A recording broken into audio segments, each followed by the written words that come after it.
drop and give me 25. I'm the gunny. It's time for the gunny. The quarter deck. Lights. Get online right now. You got 10, 9, 8, 7, 6, 5, 4, 3, 2, 1, 0. Hello, my bunch of knuckle-dragging, beer-drinking, hard-charging devil dogs. You're listening to The Quarter Deck. I am your host, Miguel, the Gunny Signs. Get off the bus! I do solemnly swear. That I will support and defend The Constitution of the United States. against all enemies, foreign and domestic.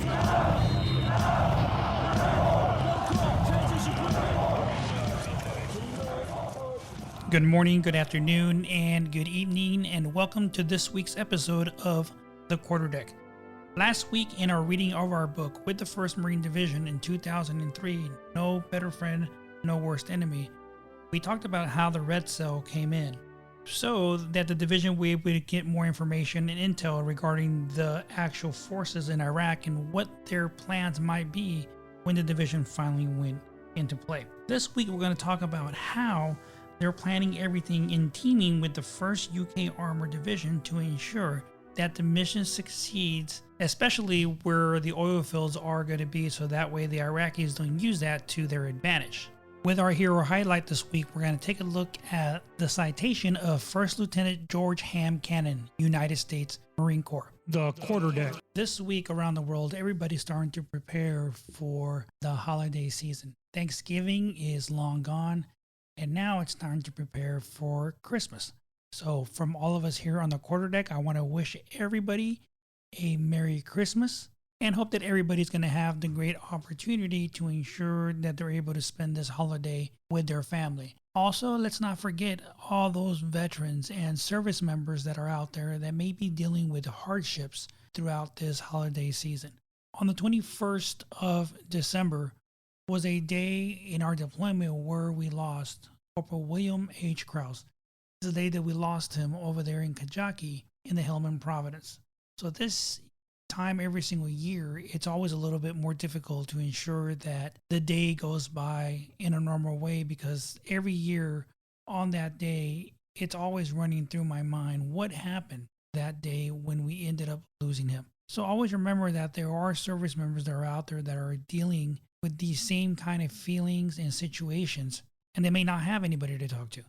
They may not have anybody to turn to. So always remember those that you serve with. And if you know a service member that just may simply need somebody to talk to, make sure you reach out to them.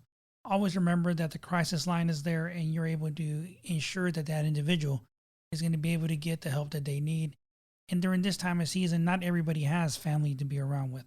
As many as of our service members that are out there deployed, they're not home with their families. So they don't get the opportunity to spend this time with their families and loved ones. Back in 2010, when I deployed to Kajaki in Afghanistan in FOB Zeebrugge, we left in November, right after the Thanksgiving holiday. So I was able to actually spend Thanksgiving there with my wife, who was expecting our son at the time. But Christmas and New Year's we spent in Afghanistan. So we were all by ourselves. Now, we ensured that we had a good meal on those days. It was always difficult because we're so far away from home, and we had each other to ensure that we spent that day the best that we possibly could. I mean, really, how well can you actually spend the holidays in Iraq or Afghanistan where you're deployed so many miles away from those that you love? Now, one of the great things that this last deployment was that we had a lot more connectivity to be able to communicate with our loved ones back home. We had internet. We had capabilities of making video chats, telephone calls, all those things, which was something that I never had in the past deployments that I've been on, because we just didn't have that opportunity to be able to communicate as much as we needed to. I mean, hell, in 2003, when we deployed down there to Iraq, all we had was snail mail or writing letters home. We were able to actually write letters on a piece of cardboard, and instead of a stamp, we didn't have to put that on there. We just put our name and where it came from, and the United States Post Office actually delivered that letter for us, that postcard, that piece of cardboard, whatever we had to write a letter on. They made sure that our loved ones received it. And, that just goes to show you, during a time of war or something like that, everybody comes together. which is one of the things that we need now. We need now, everybody needs to come together as one nation under God, the way that we always were meant to be. Now, I'm not even from the United States. I was not born here, but I am a United States citizen. I became naturalized because I chose to be part of this great nation, the freedoms that we have here. And that's something that we've been lacking lately, with everybody going back and forth that you did this, you did that, or whatever. Doesn't matter. We're all here to ensure that we are living in a country that is free, that we have the rights to speak what's on our mind, and that we are here to ensure that this country is going to remain the country that we love. So that's one of the things that we want to make sure we remember, especially during this time of the year. It's difficult because there's so many issues going on around the world that we may not see because we're not really looking for it. But that's one thing now in today's society with the internet and all the social media that is out there. There's so many things that are out there now that people see because they're there, they record it, they post it. I mean, all these things were happening in the past. We just didn't see it on the news all the time. We didn't see it posted on social media as the event is occurring because that wasn't an option. That is today, though. That is what happens now. So everybody gets to actually see what has been going on for many, many years. Does that make it right, the things that happen? No. But there are laws to make sure that things are done correctly. And one of the things that I've noticed is that so many people out there just don't listen to authority, the policeman, whoever. All you simply have to do is answer their questions. If they stop you and ask you, hey, what are you doing here? Just answer the question. You don't have to get aggressive or be why. Who cares? I'm not going to tell you. I'm not going to tell you my name.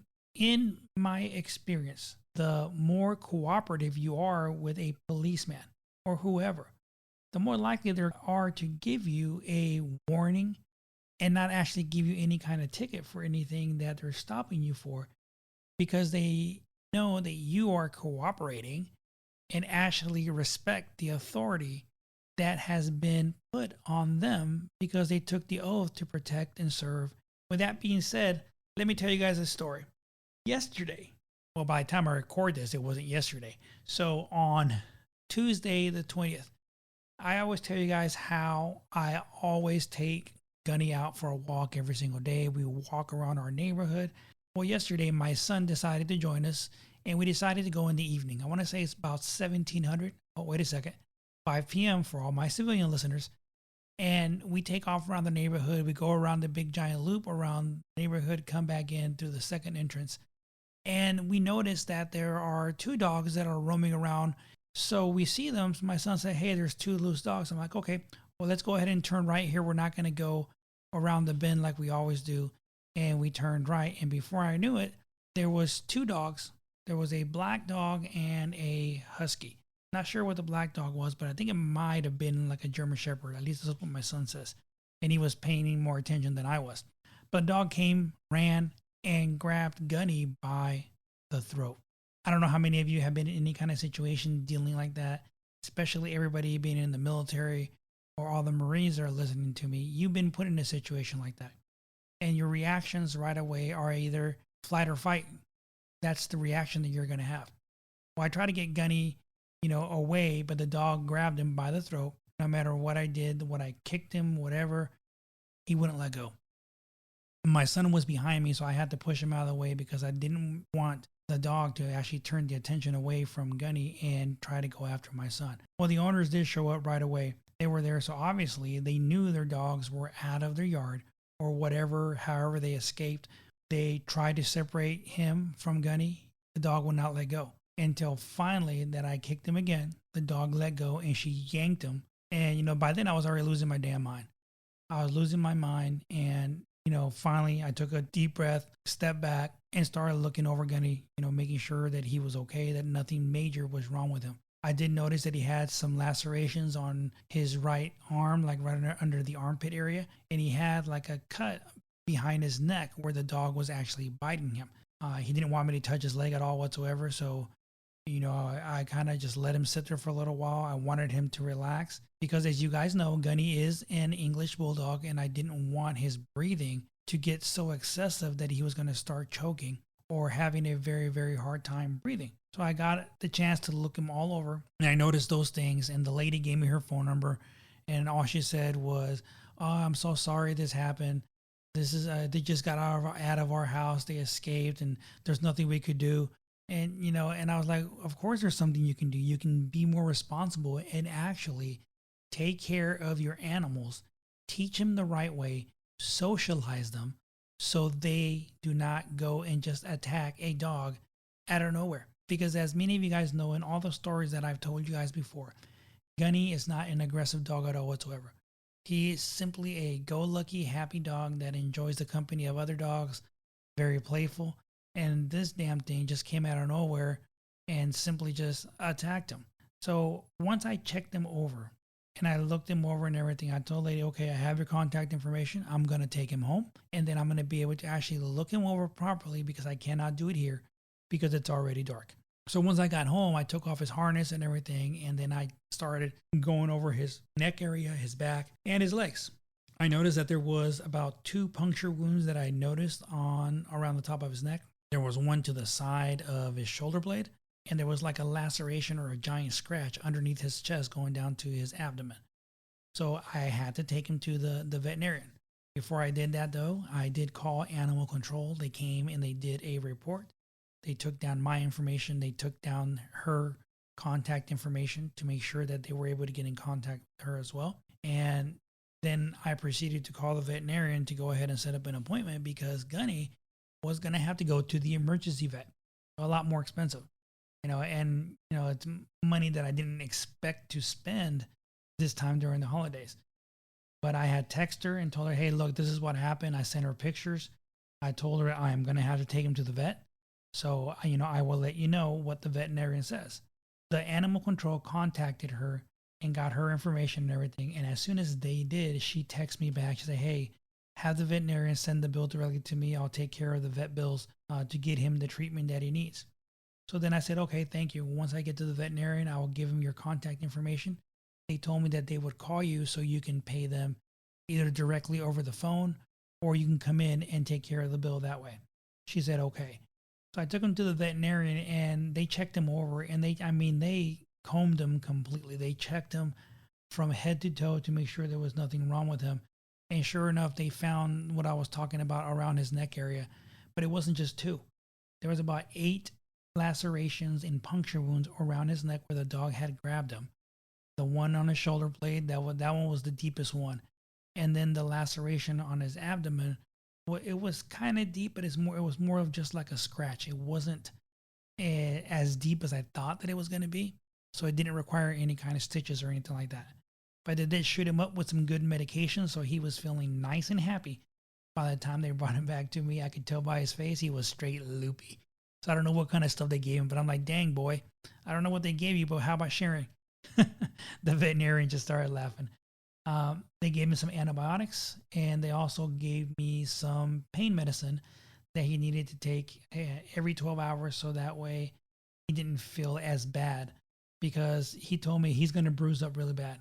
You can tell that he's going to be bruised, and the main concern is that we don't want to make sure that none of these wounds get infected and stuff. So I'm like, okay. So anyway, long story short, because I'm rambling on here, they got done with everything, and it came out to be a little over $360. So they called her and told her what it was, and man, I could hear her over the phone saying, "Well, why was it so expensive? What the hell did they do? What did you guys have to do to him?" And the lady on the phone, she was like, "I cannot tell you what we did to the dog. Just know that he is okay. He's fine. That the treatment that we gave him is going to make sure that he is better, and hopefully he will not have to come back. But that is the total cost as of right now. If he has to come back for a follow-up because of an infection or anything like that, we will contact you and let you know what the additional cost is going to be." I could tell that she wasn't happy because she obviously thought it was going to be a lot less when I took him to the vet. But that is the only place that was open, an emergency veterinarian, which is about maybe 5 or 6 minutes from the house. So that was awesome. She paid it over the phone. So that I'm thankful for, because I didn't have to cough up the money to get all this stuff done. But of course, that would have been an issue.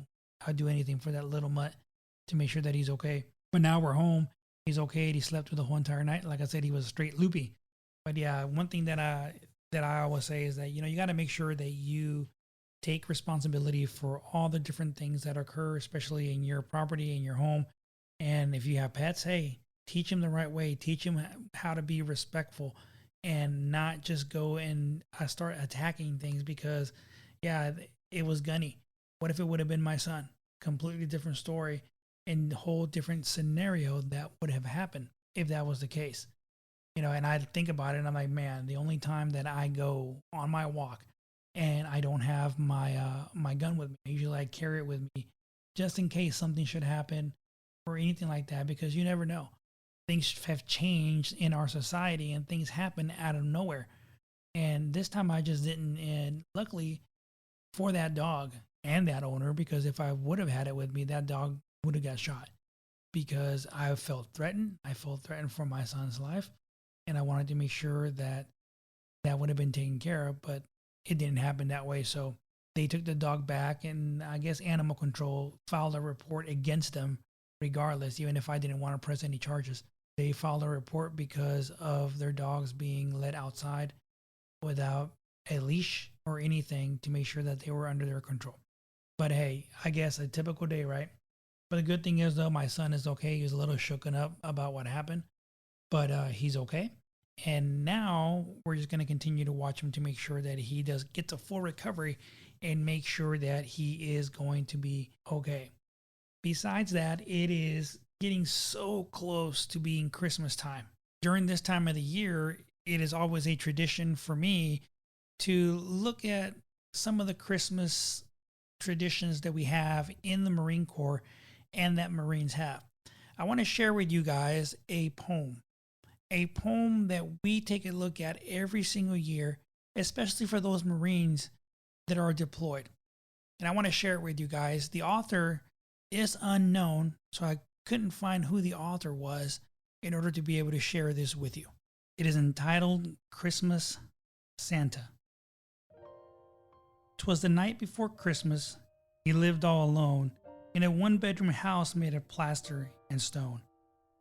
I had come down the chimney with presents to give and to see just who in this home did live. As I looked all about, a strange sight I did see. No tinsel, no presents, not even a tree. No stocking by the fire, just boots filled with sand. On the wall hung pictures of a far distant land. With medals and badges, awards of all kind, a sobering thought soon came to my mind. For this house was different, unlike any I'd seen. This was the home of a U.S. Marine. I heard stories about them. I had to see more. So I walked down the hall and pushed open the door. And there he lay sleeping, silent, alone, curled up on the floor in his one-bedroom home. He seemed so gentle, his face so serene. Not how I pictured a U.S. Marine. Was this the hero of whom I just read? Rolled up on his poncho, a floor for his bed. His head was clean shaven, his weathered face tan. I soon understood. This was more than a man. For I realized the families that I saw that night owed their lives to these men who were willing to fight. Soon around the nation, the children would play, and grown-ups would celebrate on a bright Christmas day. They all enjoyed freedom each month and all year because of Marines like this one lying here. I couldn't help wonder how many lay alone on a cold Christmas Eve in a land far from home. Just the very thought brought a tear to my eye. I dropped to my knees and I started to cry. He must have awakened, for I heard a rough voice. Santa, don't cry. This life is my choice. I fight for freedom. I don't ask for more. My life is my God, my country, my core. With that, he rolled over, drifted off into sleep. I couldn't control it. I continued to weep. I watched him for hours, so silent and still. I noticed he shivered from the cold night's chill. So I took off my jacket, the one made of red, and covered this Marine from his toes to his head. Then I put on the t-shirt of scarlet and gold, with an eagle, globe, and an anchor emblazed so bold. And aloft it barely fit me. I began to swell with pride. And for one shining moment, I was Marine Corps deep inside. I didn't want to leave him so quiet at night, this guardian of honor so willing to fight. But half asleep he rolled over, and in a voice clean and pure said, "Carry on, Santa. It's Christmas Day. All is secure." One look at my watch and I knew he was right. Merry Christmas, my friend. Semper Fi, and good night.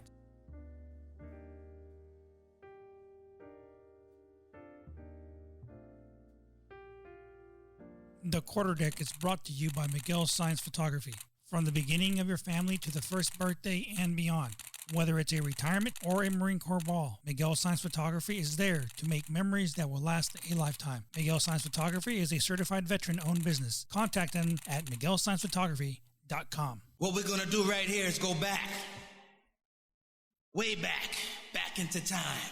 In our book with the 1st Marine Division in Iraq of 2003, No Greater Friend, No Worst Enemy, last week we found out how the division had brought in that red cell to help them to understand and plan for any type of reaction that the Iraqi army was going to have once the division proceeded forward in their attack towards Baghdad. Where was the most resistance going to be? All those things were discussed with this red cell group. Now it's time to talk about how the division was going to team up with the 1st United Kingdom Armored Division and how that was going to fit into their plans, as well as the coordination with the Kuwaiti land forces. How is all this going to play into part in this big old plan of the scheme and maneuvers that the division now had in place for them to be able to reach Baghdad? One of the rewarding opportunities of the operation was the close linkage between the 1st UK Division and the 1st Marine Division. The 1st UK Division, led by Major General Robin Brims, had a shared understanding with the division about what tasks existed and the general order to complete them. Major General Brims preferred not to push fragments of his combat power into the fight piecemeal under the Marines' control. Rather, 1st UK Division planned to keep them ready to relieve the division as rapidly and coherently as possible. This would enable the Marine Division to quickly disperse to the west, allowing not only preserved momentum and speed, but also a reduced chemical target. The Marine Division CG agreed fully with this concept.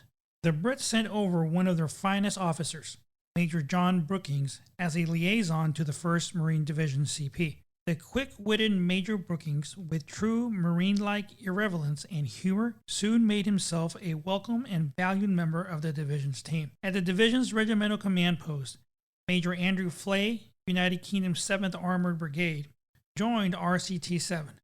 Major Cameron Day, Royal Artillery, joined 11th Marines, and Major Fraser of the 16th United Kingdom Air Assault Brigade joined RCT-5. The Brits planned to have 3 commandos with the US 15th MU Takan operating on the A1 Fall Peninsula. The 7th Armored Brigade received RCT-7 in the Zabra area, and the 16th Air Assault Brigade relieving RCT-5 in the Ramallah area. Because UK forces were deploying to Kuwait on their own timeline, during planning there was a little certainty about what the 1st UK Division would consist of when it actually came time for a RIP to be conducted. A RIP is nothing more than units changing place.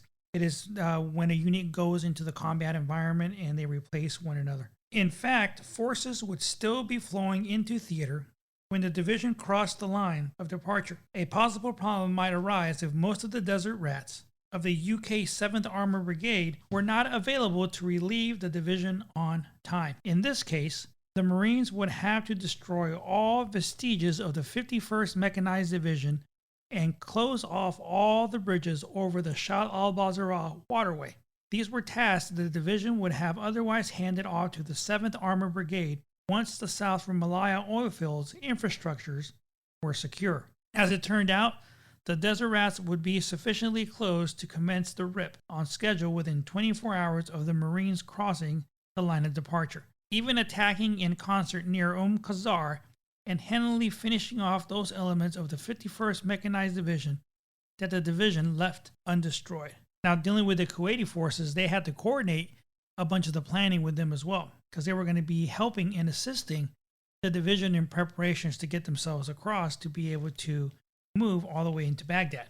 The division also began coordination with the Kuwaitis. Soon after the arrival of the forward CP, Colonel Tulin made contact with the Kuwaiti Ministry of Defense, the KMOD, Kuwaiti Land Forces, or KLF, and the Office of Military Cooperation Kuwait, OMC TAT Kilo, to discuss cross-obstacle breaching, maneuver training areas, terrain walks, off-the-border area, and potential pre-assault preparation task. These early discussions set the tone for follow-on planning and set the division up for success during future combat operations. Major Clark Watson served as the division's liaison in the KLF 35th Brigade. In between dinners of fresh lamb and cold drinks, he was to play an important role. Major Watson took a good deal of ribbing from the division comrades, subsisting on the meals ready to eat, MREs. His efforts were instrumental in the work relationship that was established with the KLF and led to a mutual understanding of the division's desires and movement plans while in Kuwait. In order for the division to occupy attack positions near the border, it was necessary to conduct a forward passage of lines, or FPOL, with the two Kuwaiti brigades and had responsibility for border security in the division zone. The Kuwaiti land forces, especially the 6th and 35th Brigade, were proud units who wanted to assist the Americans and carry out their missions as full partners. The division understood the strong national pride of the Kuwaiti people and worked eagerly with the KLF to find ways to achieve the mutual goal of a rapid and safe FPOL. The breaching of the Kuwaiti border obstacles became a central topic of discussion between the KLF and the division. The division requested that the Kuwaiti allies create 12 300 to 500 meter lanes through the southern and northern obstacle belts. After coordination between the CFLCC and the KMOD, the Kuwaitis hired a contractor to do the job. A Kuwaiti contractor diminished all border obstacles along the Kuwaiti-Iraq border in 1st Marine Division zone, including the southern berm and tank ditch, an electrified wire obstacle, and a northern berm and ditch. The Kuwaiti contractor opened all lanes in the southern berm's obstacle by creating a hole in the berm and compacting the ditch. The contractor made lanes in the wire obstacles at the breach sites by pre-cutting and preparing the fence. This method left the fence in place, with the appearance of it being intact. Yet the Marines would be able to easily open the fence by hand when the time came. The Kuwaiti contractor opened the northern berm and ditch obstacles in the same manner as the southern set. The biggest impediment to early opening of the berm lanes by the Kuwaitis was the late closure for the forces and the danger of alarming the Iraqis who would observe the berm cut locations from their observation post, Jabal Sanaa, if they reacted to the berm cuts by commencing destruction of the oil fields before the division had sufficient forces to attack the key oil infrastructure could be lost. Now, all this was very, very important because the Kuwaitis had the priority in all of the obstacles and everything that they had put into place in the Iraqi-Kuwait border whenever the first initial Desert Storm occurred back in the 90s.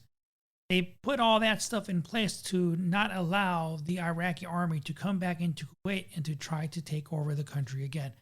So it was their responsibility because it was their country, their area.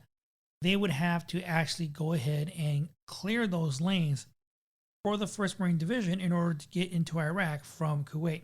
But all in all this was able to get done, and it allowed the division to actually cross over into Iraq.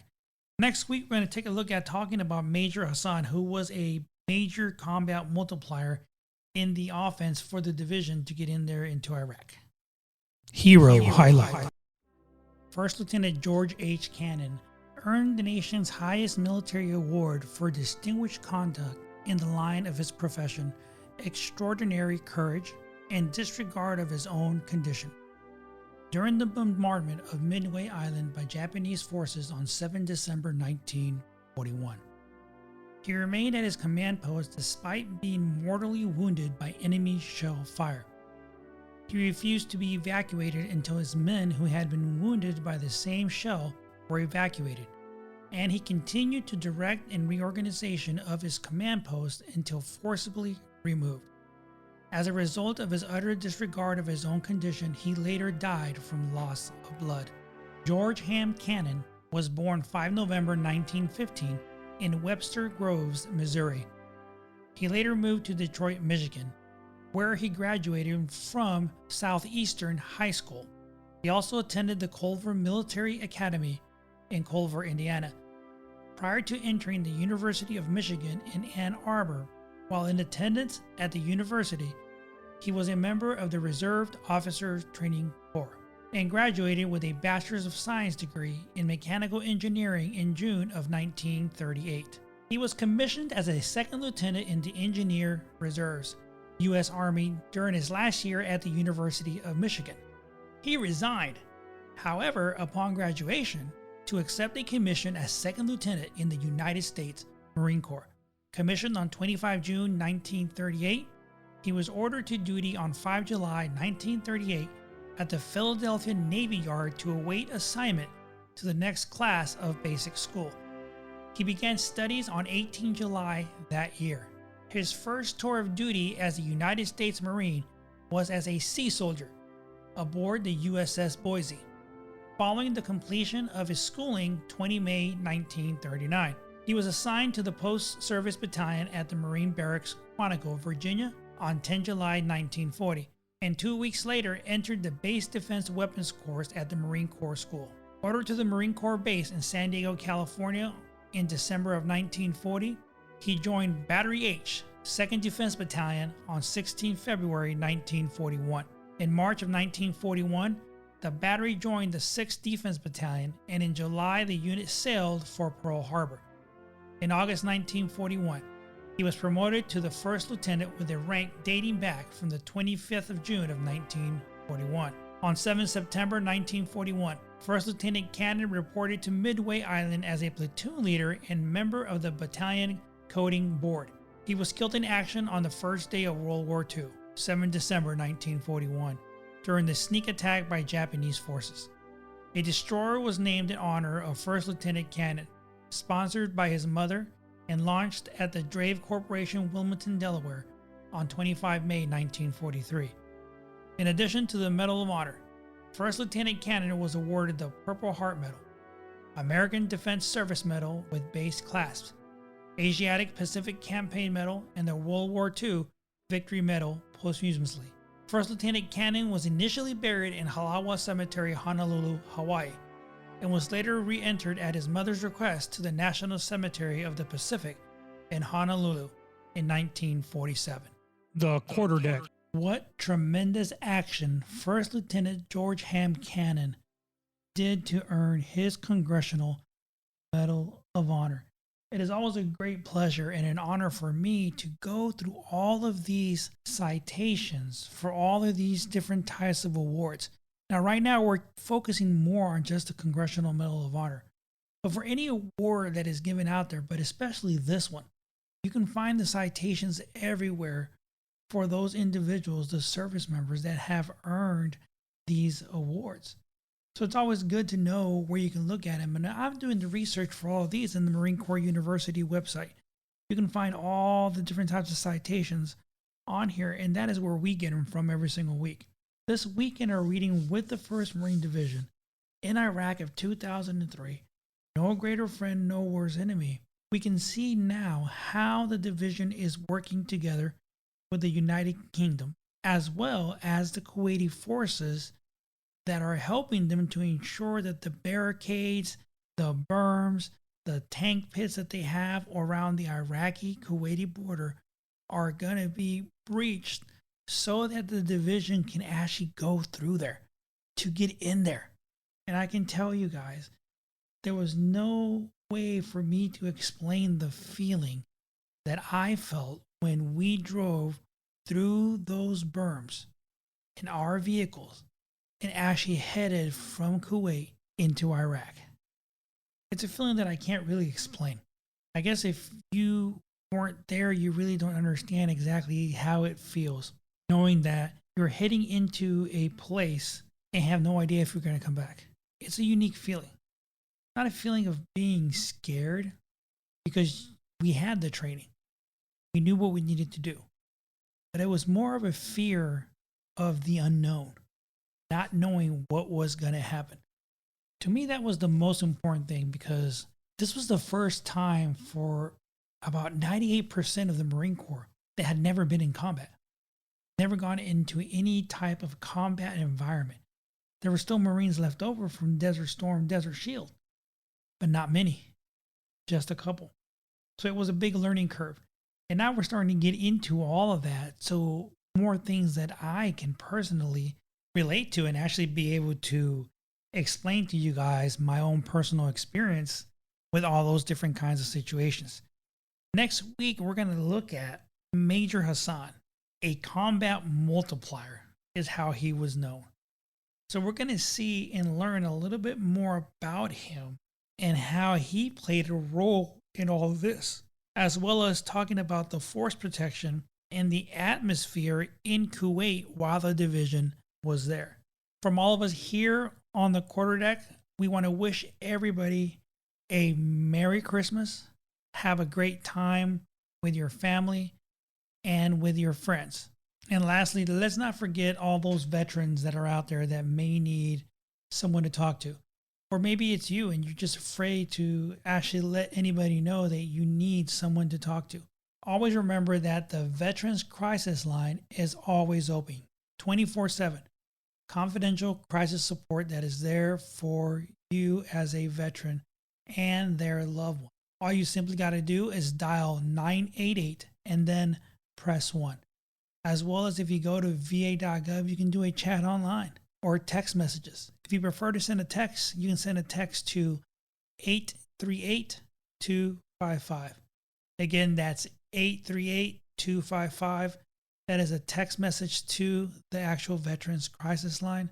So if you know anybody that needs help, especially during these times, it's very difficult during these times because a lot of people tend to feel alone. Take the opportunity to be able to guide them and help them and point them in that right direction so that way they can get the help that they need. Because not everybody has family close by, and some of them feel left out of their family, because I can tell you from my own personal experience, there are times when you feel extremely alone because your family just simply wasn't there with you, and you feel that they are not going to understand what you went through, what you saw, what you dealt with, because they just weren't there. So again, do not forget the crisis line, dial 988 and then press 1 to talk to an actual confidential counselor there. Once again, have a Merry Christmas. Enjoy your time. Until next time, this is Miguel, the Gunny Signs, sounding Liberty Call. Get off the bus! I do solemnly swear. That I will support and defend The Constitution of the United States. against all